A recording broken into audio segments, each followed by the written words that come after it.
UAE पर एक बार फिर से हमला हुआ है। कहा जा रहा है कि यूएई में अमेरिकी एक इमारत है, उस पर हमला हुआ है। बिना कुछ बोले सीधा तस्वीर आपके सामने।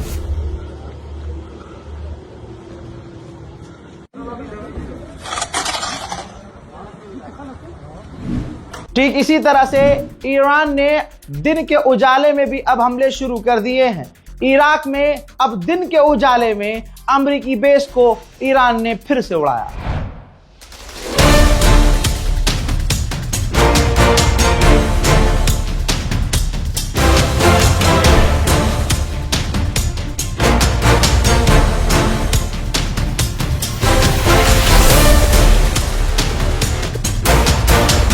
ईरान को मिली है बड़ी कामयाबी। ईरान ने खुद बताया है कि हमने कई सारे लोगों को गिरफ्तार किया है जो हमारे ही मुल्क में रहकर अमेरिका और इजराइल के लिए जासूसी कर रहे थे। उधर यूएन ने कहा है कि 3.2 मिलियन लोग ईरान में डिस्प्लेस हो चुके हैं।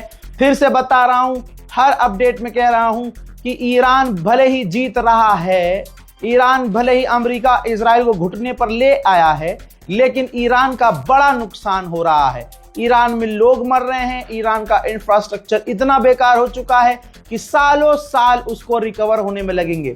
ईरान के बच्चे मारे जा रहे हैं, हॉस्पिटल्स उड़ रहे हैं, अस्पतालों के साथ साथ अमेरिका और इजराइल ईरान के स्कूल्स को भी उड़ा रहा है। उधर इजराइल ने क्लेम किया है, और पहला ये क्लेम ऐसा है जो इजराइल ने बिना सबूत के रखा है और कहा है कि हमने ईरान की कई सारी न्यूक्लियर साइट पर हमला किया है। उधर अमेरिका ने जारी किया है वीडियो ईरान के मिसाइल लॉन्चरों को तबाह करता हुआ। इसके अंदर अमेरिका नजर आ रहा है। जैसा मैंने कहा कि ईरान को नुकसान हो रहा है, लेकिन पता नहीं ये कौन सी ताकत है कि अमेरिका और ईरान पर और मिडिल ईस्ट पर एक साथ भारी पड़ रहा है ईरान। अब अमेरिका पर किसी को भरोसा नहीं रहा।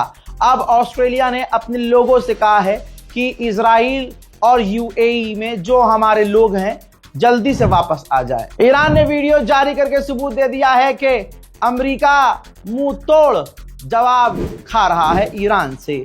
अमेरिका के टैंकर को उड़ाते हुए ईरान ने यह वीडियो जारी किया है, जिसमें साफ देखा जा सकता है कि अमेरिकी टैंकर को ईरान ने उड़ा दिया है। अमेरिका के मिडिल ईस्ट में एयर डिफेंस सिस्टम बहुत कम पड़ चुके हैं। यही वजह है कि अब अरब में, और शुरुआत से ही आप देख रहे हैं, अरब में और इजराइल में सीधा मिसाइलें जाकर टकरा रही हैं। साउथ कोरिया के अंदर जो थर्ड एयर डिफेंस सिस्टम था उसको वहां से उखाड़ दिया है अमेरिका ने, और तस्वीर में देखा जा सकता है कि air defence system south Korea से अमेरिका के निकल रहे हैं। दोस्तों, डोनाल्ड ट्रंप ओमान के सुल्तान से किलस गए हैं, क्योंकि ओमान के सुल्तान ने ईरान के नए सुप्रीम लीडर को मुबारकबाद पेश की पिटने के बावजूद। तो ऐसे में डोनाल्ड ट्रंप ने कहा कि सुल्तान ने जो है कांग्रेचुलेशन पेश किया है, मुबारकबाद पेश की है पपेट मुज्तबा को। जी हाँ, और जबकि उनके टैंकर, उनके इलाकों को ईरान उड़ा रहा है, उनके ऑयल टैंकर्स को उड़ा दिया है। टोटल डिजास्टर है। यही होता है जब आप आतंकवादी के पिछवाड़े को चूमते हो, ना कि मेरी तरह स्ट्रांग रहते हो। हजरात, दुनिया का बच्चा बच्चा जानता है कि इस वक्त स्ट्रांग कौन है। शुरुआत से ही ये जंग क्लियर होनी चाहिए तमाम दुनिया वालों को कि ये जंग अमेरिका ने शुरू की है। कहीं तेल की किल्लत हो, कहीं गैस की किल्लत हो, चाहे कहीं पर खाने के तेल के दाम बढ़ रहे हो, याद रखिएगा इसके जिम्मेदार सिर्फ और सिर्फ डोनाल्ड ट्रंप है। जब अमेरिका ने कहा था, ट्रंप ने ही कहा था कि स्ट्रेट ऑफ हॉर्मुज सेफ है और हमने ईरान की नेवी को तबाह कर दिया है, उस वक्त ईरान स्ट्रेट ऑफ हॉर्मुज में कुछ नहीं कर रहा था। लेकिन जैसे ही ट्रंप ने कहा कि हमने स्ट्रेट ऑफ हॉर्मुज सेफ रखा हुआ है, बिल्कुल सेफ है, और ईरान की नेवी को तबाह कर दिया है, बस तभी से ईरान ने साबित करना शुरू किया कि वो कितना पावरफुल है। ईरान ने अब तक 19 टैंकरों को निशाना बनाया है, जिसमें भारत आने वाले कई टैंकर भी शामिल हैं। इतिहास देख रहा है, दुनिया देख रही है कि जो सबको मारते हैं आज उसको अकेला ईरान मार रहा है। तस्वीर जारी की है, सबूत जारी किया है ईरान ने कि हमने इजराइल के एक और ड्रोन को मार गिराया है। उधर रशिया ने अजरबैजान के जमीनी रास्ते से ईरान को ह्यूमैनिटेरियन मदद भेजी है, जिसमें मेडिकल किट, खाना और कई तरह के ह्यूमैनिटेरियन एड शामिल हैं। आज भारत के अंदर एलपीजी गैस की कमी हो रही है, और मोदी सरकार एक दिन पहले तक कह रही थी कि सब कुछ ठीक है, लेकिन 24 घंटे पूरे नहीं हुए कि अब गोदी मीडिया भी मजबूर है ये दिखाए कि भारत में हालात कितने खराब हैं। कुछ भी दिखाने से पहले भारत के लोगों को यह सोचना होगा कि ईरान कितना बेहतरीन हमारा साथी था, बहुत अच्छा ईरान हमारा दोस्त था, लेकिन डोनाल्ड ट्रंप की धमकियों की वजह से और डर की वजह से गुलाम ने रशिया से दूरी बना ली और ईरान से दूरी बना ली, जिसका रिजल्ट अब यह है कि जिसने ईरान से दोस्ती निभाई उसको अच्छा खाना पानी मिल रहा है, चाइना को अंधाधुंध ईरान तेल भेज रहा है,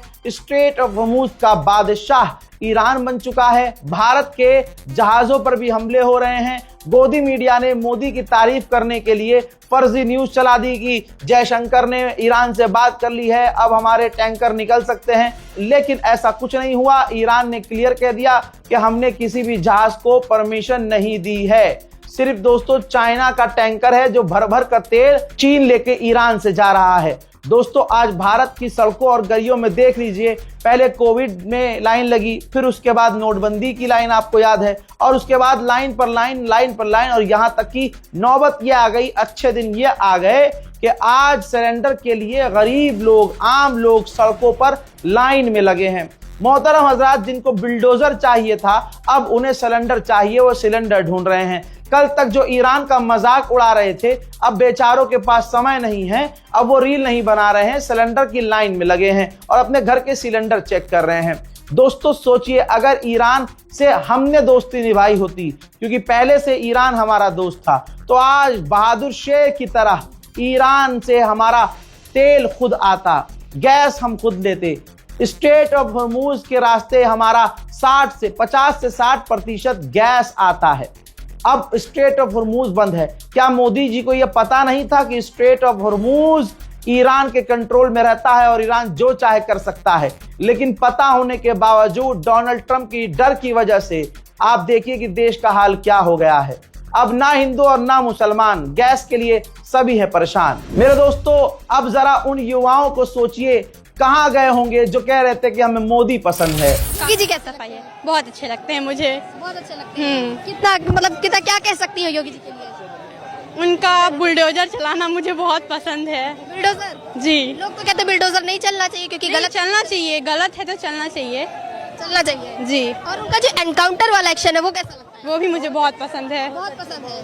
तो आप मैं- चाहेंगे कि हाँ क्या बोल रही? मैं बहुत न्यूज देखती हूँ तो मुझे बहुत अच्छा लगता है उनको देखना। बहुत अच्छा लगता है। मेरे दोस्तों अंधभक्तों की ऐसी कतार है जो ये भी कह रहे थे कि 5,000 रुपये का सिलेंडर भी हो जाए तो राष्ट्र सेवा में हम 5,000 का सिलेंडर लेंगे। मोदी सरकार से गुजारिश है कि अपने पसंदीदा लोगों को सिलेंडर 5,000 रुपये का बेचें। लाइन में लगे हुए अगर कोई आपको मोदी जी के प्यारे नजर आए तो मेहरबानी करके उनसे 4 गुना पैसा, जनता कहे कि तुम 4 गुना पैसा दो, क्योंकि तुम्हारी पसंदीदा मोदी सरकार है। 5,000 रुपए का गैस मिलेगा तो लूंगा, लेकिन देश में रह करके राष्ट्र की सेवा करने वाले को वोट देता रहूंगा। कहाँ राष्ट्र की सेवा? एक तिरंगा का झंडा तुम लोग मोदी जी को देख लो ना, 400 रुपए खरीदो, पाकिस्तान चल जाओ। हाँ। गोबर खाने वाले पाकिस्तान चले, जिसको महंगाई नहीं लग रही है, जो गोबर खाता वो पाकिस्तान चले जाए, जो गोबर खाता जो हिंदू राष्ट्र मानता वो नेपाल चले जाए।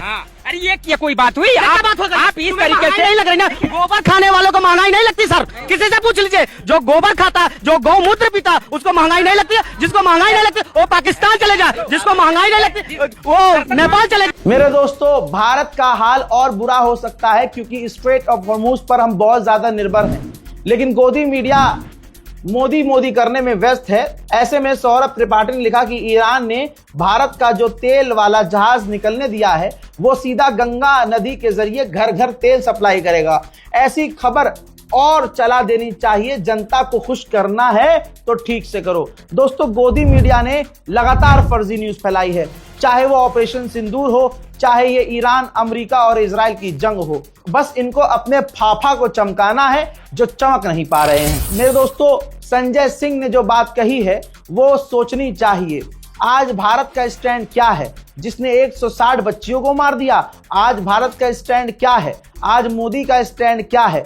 जिसका नाम एप्स्टीन फाइल में है, उन बुड्ढों के समर्थन में मोदी जी खड़े हैं। और जंग से पहले ही जाकर माला पहन आए और इजराइल को फादरलैंड बोल आए। तो सूर्य के प्रकाश में खिचड़ी पका के खाइए, आराम से रहिए, कोई चिंता की बात नहीं है। 160 बच्चियों को मारने वाले अमेरिका और इजराइल के साथ प्रधानमंत्री खड़े हैं। ईरान के सुप्रीम लीडर की हत्या पे कुछ नहीं बोलते। हमारे मेहमान ईरानी नौसेना के जहाज वापस लौटते समय मार दिए जाते हैं। 100 से ज्यादा नौसैनिक मार दिए गए, उस पर प्रधानमंत्री जी नहीं बोलते।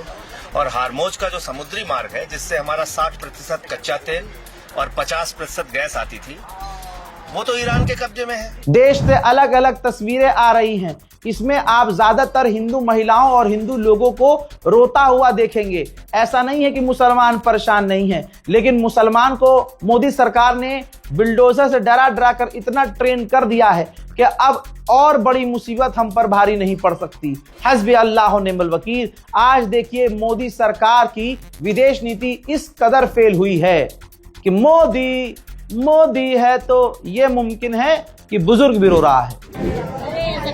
ये देखिए भावुक हो रही हैं, आप रो रही हैं। तो ये हालात हैं। देखिए आपको टीवी पर और मीडिया में ये बताया जा रहा है कि गैस सिलेंडर की कोई किल्लत नहीं है, और ये बूढ़ी माता जी हैं जो ये रोने को मजबूर हो गई हैं लाइन में लगकर। आप परेशान मत होइए, मिल जाएगा गैस। तो खाना कैसे खा रही हैं, कैसे चल रहा है सब? होटल से ला रही हैं। ये सरकार कैसा है जो हमें मार रहा है? सरकार तो कह रही कोई दिक्कत नहीं है, हमें कोई दिक्कत है। हमें हमारे सामने कहवा बेटा उसे, हम उससे बोलेंगे, हम पूरी परेशानी है। दोस्तों अब सोचिए, जिनके यहाँ शादी ब्याह हो और खाना बनना हो तो अब सिलेंडर कहां से आएगा? उत्तर प्रदेश अमेठी में एक ऐसा ही परिवार, घर में कल शादी है और सिलेंडर है नहीं। क्या नाम है? रविंद्रनाथ तिवारी। हमारा डरपसार सरा कंधा। क्या दिक्कत है जो आज अभी से आपने लाइन लगाई? सिलेंडर नहीं मिल रहा है। कल हमारे यहाँ शादी है, हलवाई आकर के घर पे बैठा हुआ है, लेकिन सिलेंडर नहीं मिल रहा है। 2 दिन से पर्ची कटाने में लग गया, 2 दिन तो हमको, और आज पूरा दिन 7 बजे से लेकर के अभी तक खाए पे सिलेंडर के लिए लाइन लगा कर बैठा हूँ। अभी पता चल रहा है कि सिलेंडर अब गाड़ी नहीं आएगी। तो अब क्या करेंगे? क्या अब फिर लाइन लगी रहेगी, सब सुबह का इंतजार है। वो बोल रहे हैं कि रात भर लाइन लगाएंगे। हाँ, रात भर लाइन लगाए रहेंगे। महिलाएं परेशान हैं, महिलाएं चीख रही हैं और मीम मटेरियल तैयार हो रहे हैं। न गैस है, न लकड़ी है, न कुछ है। जरा सुनिए। न लकड़ी है ना ही कुछ है, कहाँ से खाना बनाएगा? दिमाग खराब किए हुए, कह रहे अच्छा दिन आ रहा है, अच्छा दिन झाट आ रहा है। मोदी जी ने अच्छे दिन का वादा किया था, और कितने अच्छे दिन चाहिए कि चाहे 4 स्टार होटल हो, चाहे 5 स्टार होटल। तस्वीर आपके सामने है। होटलों के अंदर चूल्हे बना दिए गए हैं और चूल्हे पर खाना बन रहा है। मोदी है तो मुमकिन है। हजरात, इसी तरह से एबीपी भी फेक न्यूज चला रहा है। मैं चाहता हूं कि तमाम गोदी मीडिया को जेल में डाल दिया जाए। बताइए, हमारी मोदी सरकार को बदनाम कर रहे हैं। लिखा है कि दिल्ली में नहीं मिलेंगे छोले भटूरे, दुकान पर लगा पोस्टर, सिलेंडर नहीं मिल रहे हैं। दोस्तों, दुकानदार को भी बंद करना चाहिए, गोदी मीडिया के इस चैनल को भी बंद करना चाहिए मोदी जी को। हालात इतने बुरे हैं कि एबीपी न्यूज ने यह भी दिखा दिया है कि जनता इतनी परेशान है कि 4 दिन से खाना नहीं खाया है, सिलेंडर के लिए लाइन में लगे हैं। परेशानी हो रहा है, 4 दिन से खाना नहीं खा रहे हैं। चूल्हा दही खा लिए, जो मिल गया ब्रेड पकौड़ा खा के समय बिताते हैं, और क्या करेंगे? ब्रेक वाले को यहाँ सिलेंडर 10-10 मेरे गली में जाता है, एक आदमी को 10-10 सिलेंडर लेके जाता है, फिर वहाँ के स्थान से। बहरहाल, कल तक जो खामनाई के मारे जाने पर खुशियां मना रहे थे, आज सिलेंडर के लिए लाइन में लग रहे हैं। मोहतरम हजरात, ईरान ने पहले ही कहा था कि हमारे सुप्रीम लीडर को निशाना बनाया तो नुकसान सारी दुनिया उठाएगी। और हकीकत यह है कि भारत के 3 भारतीय मारे गए हैं अब तक, और संभावना है कि यह संख्या बढ़ भी सकती है। भारत में तेल नहीं आ पा रहा है, भारत की जनता परेशान है, और यह हमने कैसा लीडर चुना है। मोदी जी की ताकत देखिए। 24 घंटे के अंदर, 24 घंटे पहले मोदी जी ने कहा था पैनिक होने की जरूरत नहीं है, और 24 घंटे के भीतर ही भीतर पूरा भारत परेशान हो चुका है। विपक्ष की तो मैंने बात ही नहीं की है। विपक्ष तो और खतरनाक लेवल पर चीख चिल्ला और बातें कर रहा है। मैंने तो वो बात बताई है जो असलियत में हो रही है। यही होता है जब आप गधे को शेर मानते हो, यही होता है जब आप मिट्टी के शेर को असली शेर मान लेते हो। पूरे देश को भुगतना पड़ रहा है। काश ईरान से हमने दोस्ती खराब ना की होती, काश डोनाल्ड ट्रंप के आगे हमने सरेंडर न किया होता, काश हमारे नेता डोनाल्ड ट्रंप से नहीं डरते, तो आज चीजें कुछ और होती। इस रिपोर्ट को शेयर कीजिएगा, चैनल को सब्सक्राइब कीजिए। फेक न्यूज और गोदी मीडिया से दूर रहिए, दोनों की बात एक ही है, चाहे फेक न्यूज चाहे गोदी मीडिया, दोनों मतलब एक ही है। रिपोर्ट को शेयर कीजिएगा, चैनल को सब्सक्राइब कीजिएगा। जय हिंद।